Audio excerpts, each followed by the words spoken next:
दोस्तों, इससे पहली कहानी में आपने देखा कि विक्रम बेताल को लेकर चल पड़ता है और बेताल विक्रम को 12वीं कहानी सुनाता है। किसी जमाने में अन्य देश में यशकेतु नाम का राजा था। उसका दीर्घदर्शी नाम का बड़ा ही चतुर दीवान था। राजा बड़ा विलासी था। राज्य का सारा बोझ दीवान पर डालकर वह भोग में पड़ गया। दीवान को बहुत दुख हुआ। उसने देखा कि राजा के साथ सब जगह उसकी निंदा होती है, इसलिए वह तीरथ का बहाना करके चल पड़ा। चलते चलते रास्ते में उसे एक शिव मंदिर मिला। उसी समय निची दत्त नाम का एक सौदागर वहां आया और दीवान के पूछने पर उसने बताया कि वह सुवर्ण द्वीप में व्यापार करने जा रहा है। दीवान भी उसके साथ हो लिया। दोनों जहाज पर चढ़कर सुवर्ण द्वीप पहुंचे और वहां व्यापार करके धन कमाकर लौटे। रास्ते में समुद्र में दीवान को एक कृप वृक्ष दिखाई दिया। उसकी मोटी मोटी शाखाओं पर रत्नों से जुड़ा एक पलंग बिछा था।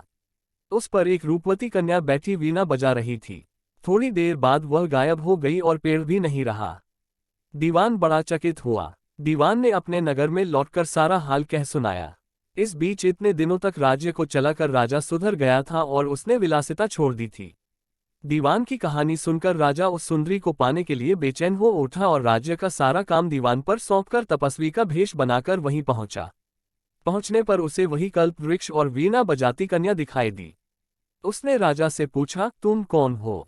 राजा ने अपना परिचय दिया। कन्या बोली, मैं राजा मृगांक सेन की कन्या हूँ। मृगांकवती मेरा नाम है। मेरे पिता मुझे छोड़कर न जाने कहाँ चले गए। राजा ने उसके साथ विवाह कर लिया। कन्या ने ये शर्त रखी कि वह हर महीने के शुक्ल पक्ष और कृष्ण पक्ष की चतुर्दशी और अष्टमी को कहीं जाया करेगी और राजा उसे रोकेगा नहीं। राजा ने ये शर्त मान ली।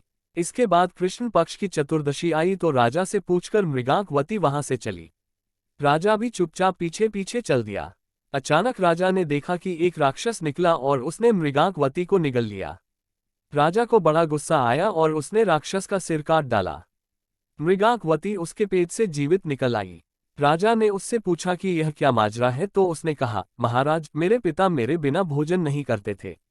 मैं अष्टमी और चतुर्दशी के दिन शिव पूजा यहाँ करने आती थी। एक दिन पूजा में मुझे बहुत देर हो गई।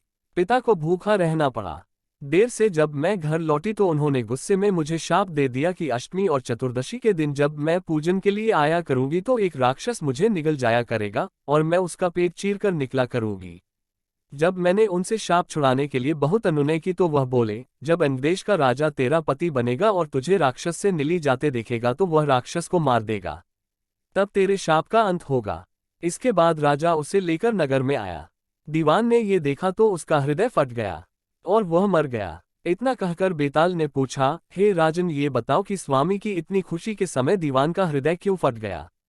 राजा ने कहा, इसलिए कि उसने सोचा कि राजा फिर स्त्री के चक्कर में पड़ गया और राज्य की फिर दुर्दशा होगी। राजा का इतना कहना था कि बेताल फिर पेड़ पर जा लटका। राजा ने वहां जाकर फिर उसे साथ लिया तो रास्ते में बेताल ने 13वीं कहानी सुनाई। इससे आगे की कहानी की वीडियो का लिंक आपको डिस्क्रिप्शन में मिल जाएगा। अगर कहानी आपको अच्छी लगी हो तो वीडियो को लाइक करें और चैनल को सब्सक्राइब करें।